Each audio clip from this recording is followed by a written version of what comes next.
I'm gonna wait. What's up, everybody? First of all, what's going on? And I don't want to sound cliches, but this is coming straight from the heart. And before I start this video, I want to thank God for every opportunity that I've had, opportunity to breathe, an opportunity to make this video. And I've been home from the hospital, for quite a while now. But the reason why I'm making a live video now is because I was waiting until I felt good enough to do so. A lot of you guys have inboxed me. A lot of you guys have text me, sent cards, letters, money, whole bunch of love and support has come from a community of friends and people. And I'm grateful for every single one of you. I'm grateful. My family is grateful for every single one of you. I don't know where to start, how to start, but I'm going to do my best through the grace of God. Hey, Charity, how you doing, sister? It's a blessing to speak with you too, my beloved. So I wanted to give you guys my experience. First of all, COVID is real. It's real. I want to start off by saying health is important. Health is important because a lot of us aren't taking care of ourselves. And when we need the natural immune system to kick in because we're so sick in other places in our life, it's hard to fight off this disease or the sickness level. Before I got COVID, I had been diagnosed with type 2 diabetes. That was probably about 4 years ago, if I'm not mistaken. So, to be honest, I wasn't taking care of myself with that. Although I ate healthy, I still had made unhealthy choices that wasn't good for the type 2 diabetes. So make a long story short, I can't remember the exact date.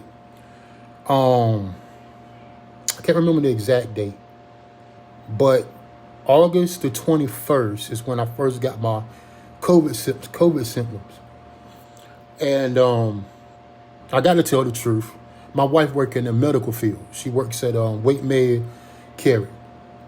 So that Thursday morning, she came in the room before I went to work and she had on a mask. I'm looking at her, I'm like, yo, why you got a mask on? She coughed and she said, I got a little tingle in my throat. So I'm like, So I get up and take a shower and I start feeling a little tingle in my throat too. But she coughing. I'm like, man, it's whatever.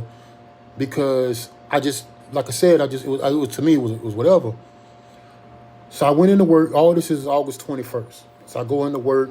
I tell my boss, like, hey, I feel a little under the weather. Not too bad, but I don't want to work around anybody at the moment. Everybody that's tuning in and watching, God bless. I'm not going to try to hold no one long. I'm going to try to get this, just bear with me. I haven't talked in a while.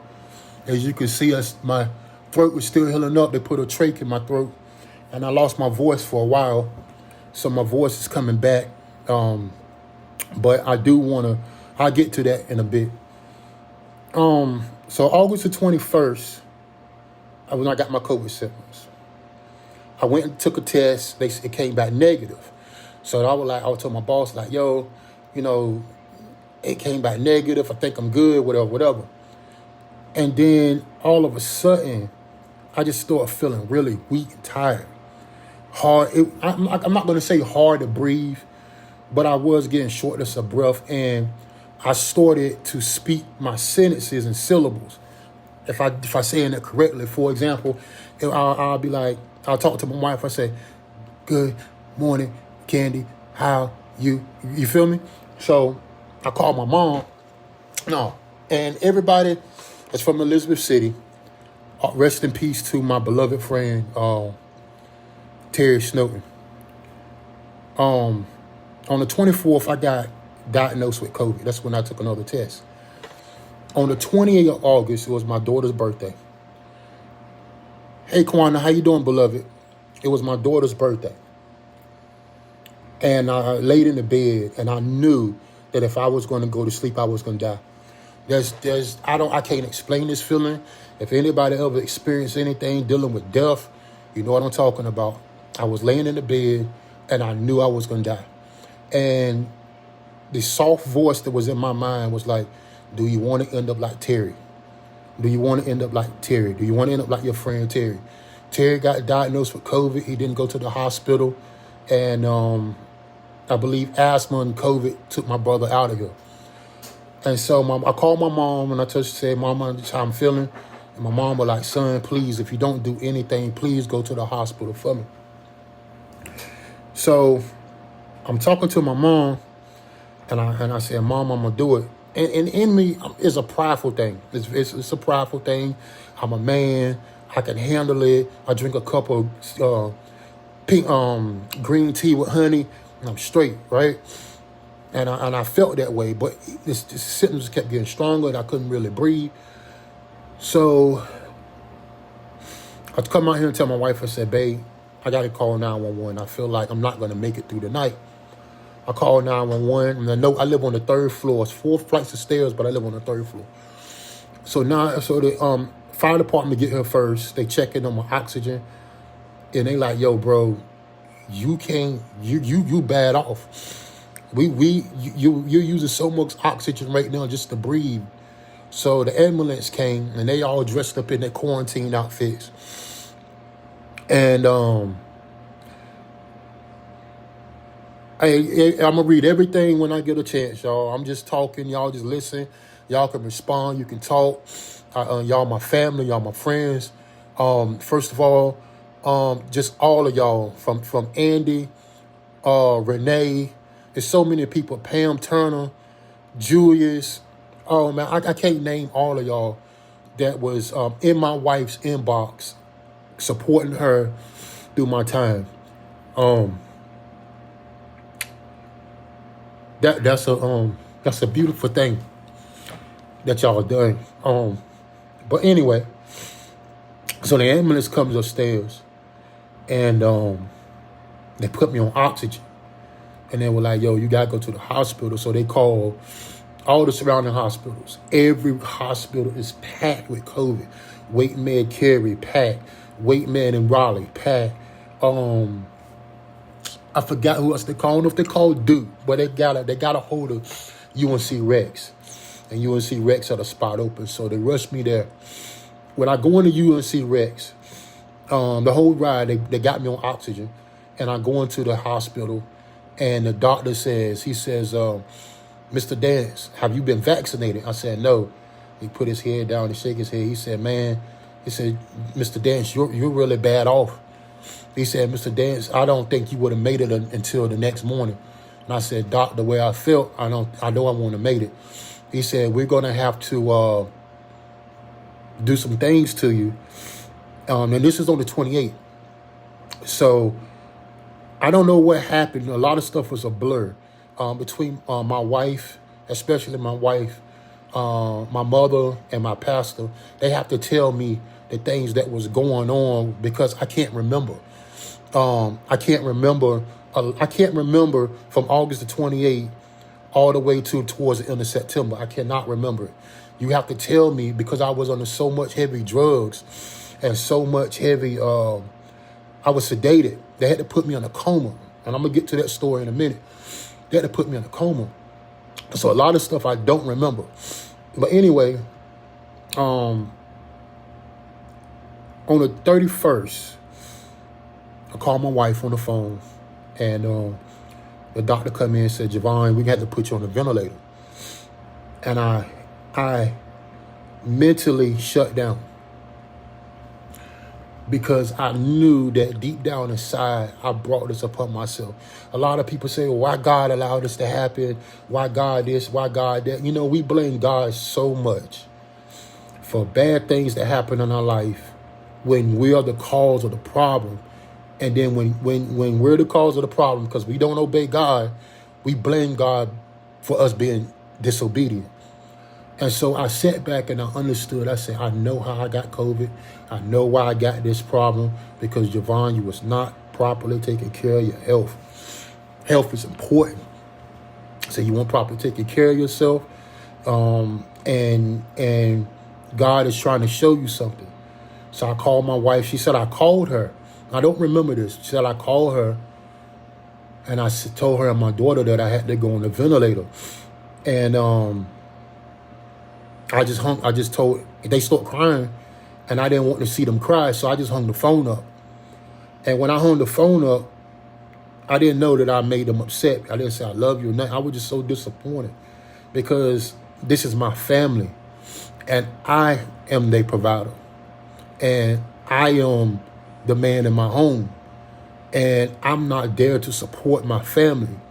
And it was such a disappointment to me that I couldn't take it. So I got into a real low state of depression. I was on the ventilator from August the 31st to September the 21st. That's why I say a lot of this stuff I do not remember. And I'm under the medication. They put me to sleep. They did not put me to sleep when they put that catheter in. I'm going to tell you that. I'll never forget her name. Her name was Rebecca. And Rebecca took that doggone thing, man, and shoved it up my private part. God knows. I'm being straight up with you. I'm going to let you know. They numbed me, and that was about it. I felt every single bit of that, bro. Every hole in my body had a tube in it. I had one in the front. I had one in the back. I don't know if you can see it. I don't think it's on this side. But there's a hole where they had to put one in my vein, in my neck. They put one right here in my arm, and that traveled towards the tip of my heart so that they could run and get blood when needed. So I'm under the first medication. This is before they paralyzed me. So I'm under the first medication, and I'm dreaming that somebody is shoving a microphone cord. And this is when all the weirdo stuff happened and the spiritual stuff still happened. And a lot of people say, oh, someone who want to argue with me could say, oh, you were high. I'm going to tell you, I wasn't high.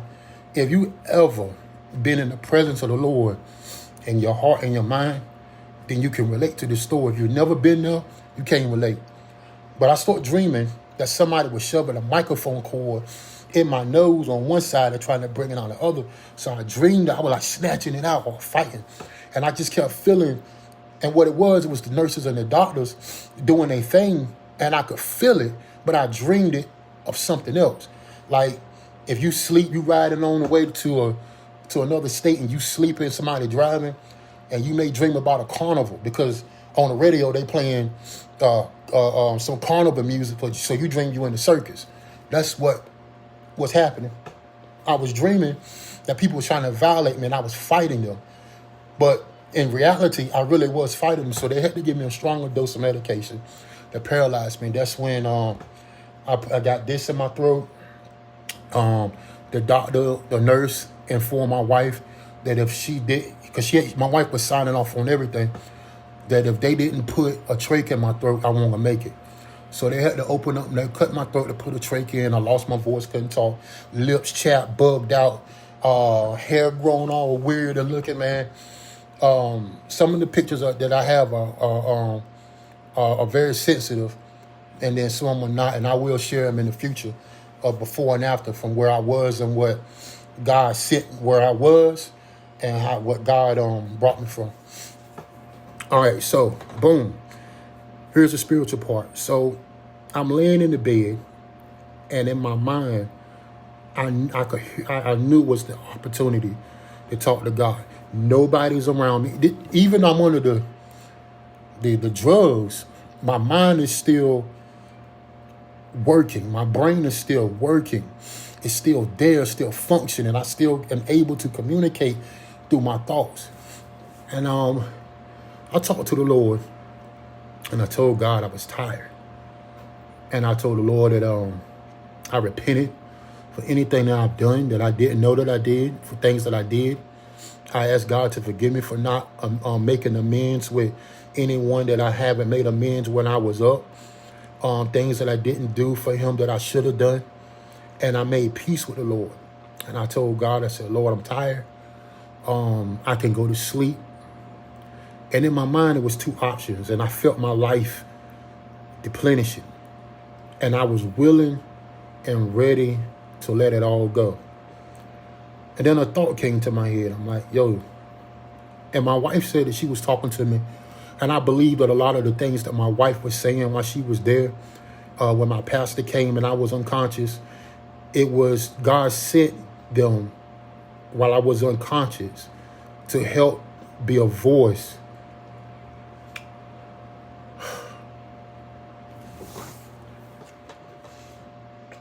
To help be a voice when I couldn't hear. And so I started to think about, I was 41 and I got a 16-year-old daughter. I got a grandchild and I got a future. And I was like, Lord, I'm 41 and I got so much work that I could be doing for you. I got so much work, so many things, so many people that I can help through the grace of God. And I said, Lord, I want to live. I said, I want to live. Right there, the option. I'm telling you, if you've never experienced being caught up with the Lord, you will not understand this. The option to go to sleep went away. And the vision of living came fresh in my mind. I'm still asleep. The doctors, my nurses, my visitors, they see me sleep, but I'm not. I'm with the Lord. So I finally wake up. I don't know what date I wake up, but I had lost 50 pounds.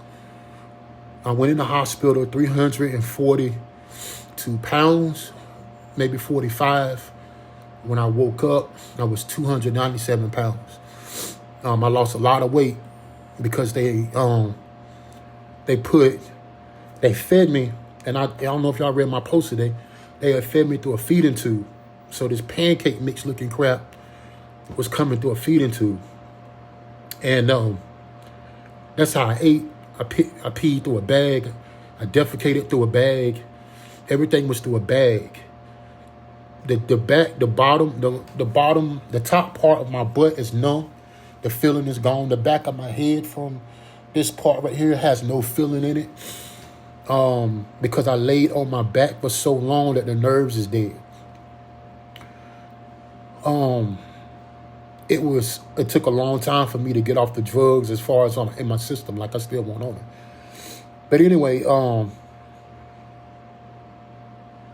my mom came to visit. Now, I'm still under the drugs. Here's the funny part. So I'm still under the drugs. And my mom came to visit. And I was upset with my mother that she came to visit because I thought that I was in Ohio. When I was sleeping, my son lives in Ohio, well, in West Virginia. And I think they stay in Ohio, West Virginia. But anyway, I thought that they had shipped me there because in the morning I could hear his voice. I could hear my son's voice. I could hear his fiance, and I could hear my mother-in-law talking every single morning. I could hear them talking. And I would look out the window, and it would look like where I was. It looked like the hotel room that I stayed when I went to Ohio. So I'm like, yo, why did they send me to Ohio? Did I get that bad? No, I'm delusional. I'm delusional. At nighttime, I thought that one of the nurses had kidnapped me. This is the truth, y'all. I thought one of the nurses had kidnapped me and was trying to sell my organs on the black market. And I thought I dialed 911 on her, and it was this big dude, big light-skinned dude, had a beard, right? He had to been, listen, it could have been the drugs, but the brother looked like he was a hard 6'2", 6'4". I'm laying on my back, I'm like, yo, if this dude choked me, ain't nothing I can do. So he come in the room, he like, yo, man, I rock with you, yo. I kind of like you. We kind of got the same swag. And I'm like, bro, yeah, we do. But I'm shook. I'm scared, right? But I'm on a delusion. I'm delusional. The drugs got me paranoid. I'm hearing dogs in my room. And every morning, every afternoon is the same cycle. In the morning, I hear my in-laws. I hear my mother-in-law talking. I hear my son talking. But then I don't see my wife, and I felt abandoned. And so anyway, it started wearing off. And my mom, she come to visit. And I was like, Mom, I was like, Mom, you didn't have to drive from North Carolina to here. You didn't have to drive this far to come see me, Mom. And my mama was like, you my son. And if I had to drive, I can't remember. I think she said Africa, I would come. But my mom, she came. She spent time with me. She joked with me. She brought my spirits up. My pastor came. He came with the word. But my wife, she was there every single day. My wife came in and gave me a bath. And I'm gonna tell you, by this time, I ain't got no shame. Nurses don't see me naked. Doctors don't see me naked. Oh my gosh, when they took me off of the bag that I had to take a turd in. I'm gonna use the proper word. I defecated in. I would have to use a bedpan. And I'm talking, man, you got young ladies about 20 years old, fresh out of college, older guys, men, women, middle, coming in, wiping my tail, bro. Oh my gosh, man. You talking about like, and I couldn't do nothing. It was a way that pride, shame, ego, all this stuff got broken down. That the things that I held on to of pride, high-mindedness, any of that got shut down in that hospital because there was nowhere that I could go, and I had to submit myself to the conditions that I was in. And I just sat there, and I'm using a bedpan, and these people wiping my tail, and everybody's like, yo, Mr. Dance, you want to watch TV? I'm like, no, I'm not watching TV. I'm looking at the ceiling, just meditating on God. I'm like, just talking with the Lord. And anyway, so this is another funny story. So I'll never forget, man. This is how I knew my pride was gone, right? So I'm laying in the bed, right? And the two dudes, they were my nurses, the CNAs for the night. And I had to use the bedpan, and they came in and they cleaned me up. And this one man, he turned me over on my left side. And he had his hands on my hip and my butt, like and he was just like talking to his other man about sports or going to a party. And he was just like tapping on my tail like bebop. And I'm just laying to the side like this. Ain't nothing I could do about it. And I praise God for it, because the experience was, I had to go through it. Some people say, oh, Javon, yo, yeah, you're a man of God, or blah, blah, blah, blah. Why would God put you through that? You know what? Samson went through a similar situation for him to wake up and do God's will. Jonah had to go through a situation for him to wake up and do God's will. All of God's prophets and mighty men in the Bible had to go through something in order for them to wake up and do God's will. So we can't sit back and say, why is a person going through that? If I would have died, let it be an example to you. But I'm alive giving you this testimony to make an example to you. Take care of yourself. Take care of your bodies. Take care of your health. So let me see. I think so on the 21st of September, they take the pig out, and they took it out, and I'm going to show y'all some pictures. There was this tube that was dangling. And this is the hospital for you, man. Remember, I wasn't getting no bath. I wasn't getting changed. When my wife came in and gave me a bath, certain places that shouldn't have been black was black. My hands were caked with dirt. And I couldn't do nothing about it. So anyway, no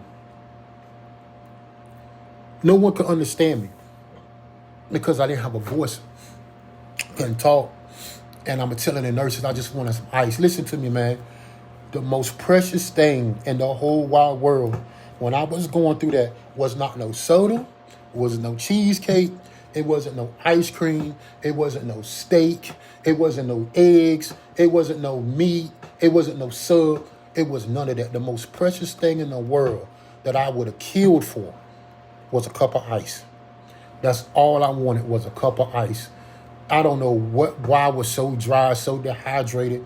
My skin is just now coming back because my whole body was just dried out.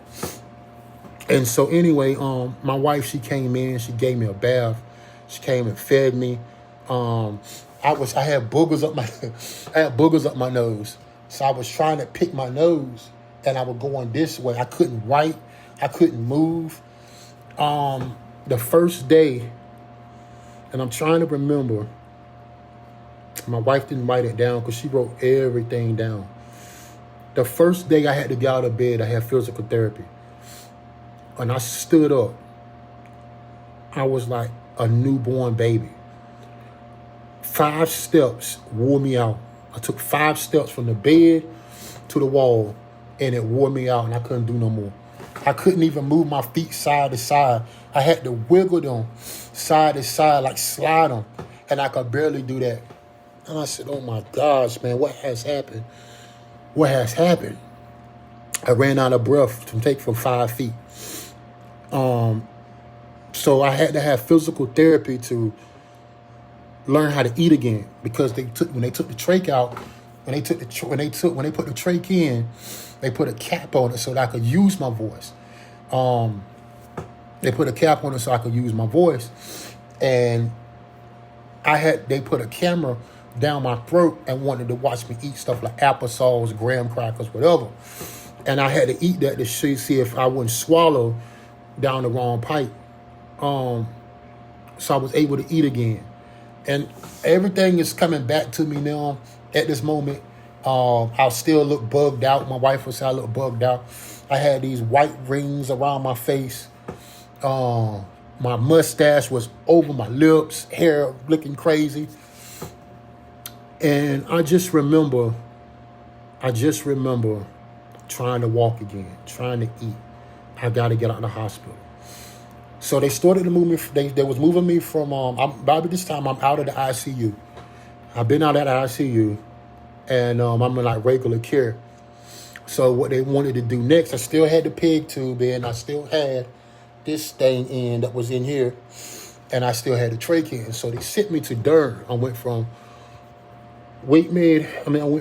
UNC Rex, then I went to Durham, to a place. It's still Duke, but it was Select. It was a rehab facility. It really wasn't a rehab facility. It was more like a hospital that had physical therapy in it. I was the youngest guy there. People, oh my gosh! At nighttime, I could hear this 98-year-old woman crying and screaming. She was in pain. She was like, people, please don't leave me. Don't leave me. It hurt so bad. She was like 98, and I was just like, oh my gosh, man. I was just crying for her. Now, no, I'm healthier now. I'm awake now. I'm off the drugs, everything like that. So they gave me some type of medicine in Select where they had to rehab at, and it broke my whole arms out and my body out, and I had these little a rash, but it looked like little teeny warts on them on my arms, but it was bubbles of my blood was just toxic. So I told him, I said, no, y'all got to find out what y'all gave me because I didn't get that till here, till I got here. So they started giving me Benadryl. Now listen to this. I'm telling you, it's a blessing and a curse. It's a blessing that they know what they're doing. The curse is at the same time, I don't feel like they have the education on everything. And the reason why I say that is because my cycles for the Benadryl, I would get up at like 5:30 in the morning and just get ready for my day just to be alert. And the nurse would come in at 6 o'clock in the morning and say, "Mr. Dance, it's time for Benadryl." And I'm like, "Ma'am," I said, "listen, I just got up. I said, I'm not itching. If I take the Benadryl, I'm gonna go to sleep again. Who wants to do that first?" And she was like, "Oh yeah, you're right, Mr. Dance. That makes sense." I started to come around speaking up for myself. Anyway, make a long story short, the PT was coming in, and I was walking. I started going up the stairs. I started exercising, and they was really excited about how I was recovering. So what I mean by recovering is, if I walk a certain amount of feet, I have to stop to recatch my breath. So they put this little pulsator thing on my finger, and my air has to be above 92. She wanted me above 92, and my heart rate, had to be at a certain level too. So I did all that, and y'all, I think 3 weeks. I've been home a week. Maybe I've been home a week. Can't even remember how long I got to catch up. Anyway, not too long ago, I was able to sit on a toilet on my own and pee on my own and bathe on my own. And it felt so good. I had this heart pace monitor thing on that it raised my heart rate up to 140. So the nurses, they coming in, boom, boom, boom, boom, boom. "Mr. Dance, is you all right? Is you feeling okay?" And I'm like, "Yeah, I'm good." I'm like, "Why?" I said, "I haven't taken a bath in over a month. I haven't sat on the toilet in over a month. I haven't walked to the bathroom and took care of myself over a month. I'm excited." I said, "Yeah, I'm fine." People, God delivered me from the tomb. Because nothing that I've done, nothing spectacular. The reason why he did it is because he loved me. And the reason why God is having mercy on you is because he loves you. It's nothing that you've done. There's no great deed that you've done. There's no great work that you've done. There is no, I did a good deed. God don't care about your good deeds. He's not rewarding you for your good deeds. God is giving us mercy because he loves you. Plain and simple. No other strings attached. And so with that being said, man, when you look at your families, look at your loved ones, when you look at the people around you that get on your nerves, my children, they gotten over my nerves. I got irritated with them. Every little thing that I told y'all about in this testimony is things that I lost. Things that I lost and the things that I'm grateful for. We take so much stuff for granted, just like breathing. Air is so important. I couldn't walk 5 feet.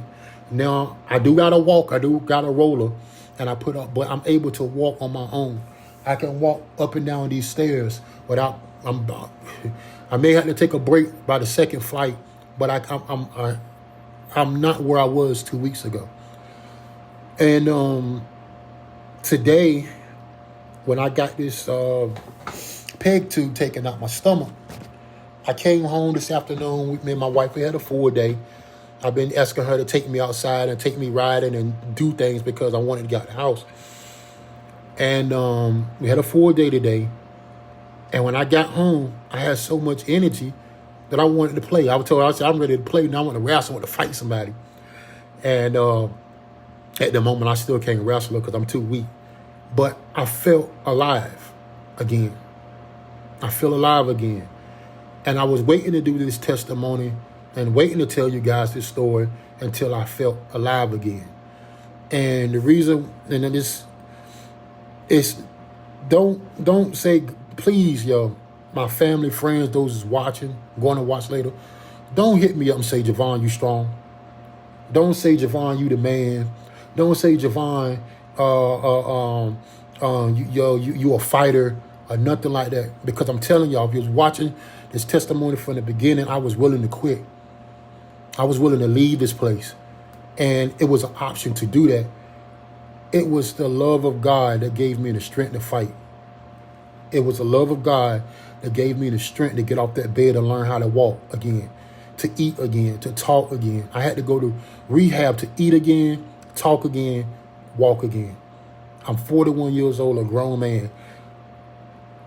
So with that being said, y'all, I'm about to end this live. Please, family, take care of your health. Listen, you ain't got to love, you ain't got, I'm not, bro. Look, let me say this right quick. You ain't got to love God at all. No, you ain't got to love God at all. I'm gonna tell you what the world do. The world don't love the Lord at all, not one bit. They do not care about God, not one bit. But the one thing I noticed that the world do, they in shape, they eating right, they drinking right. A lot of celebrities that live like the devil, they go to the gym and they work out. A lot of people that live like the devil got their health in order. They eating right.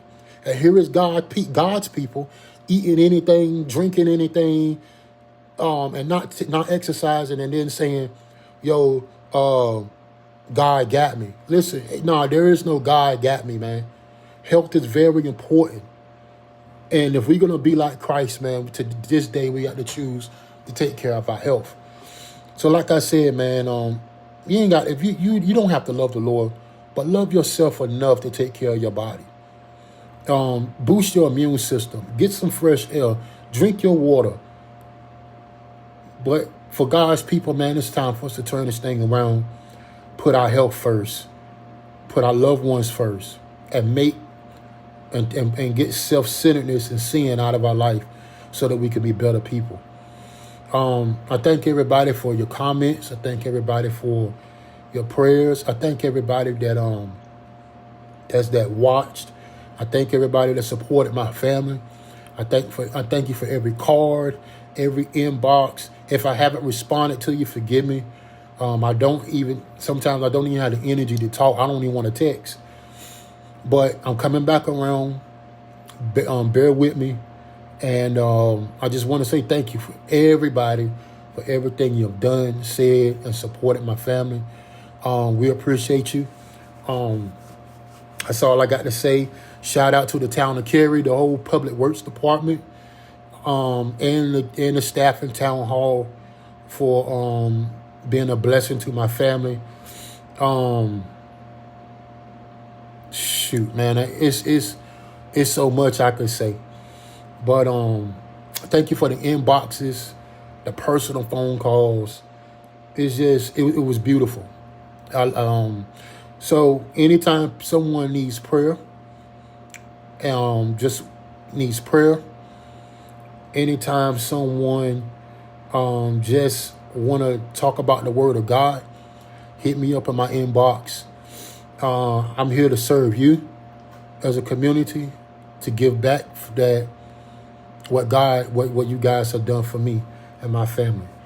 So I'm gone. I'm getting a little fatigued from talking to y'all. Peace, love, and God bless.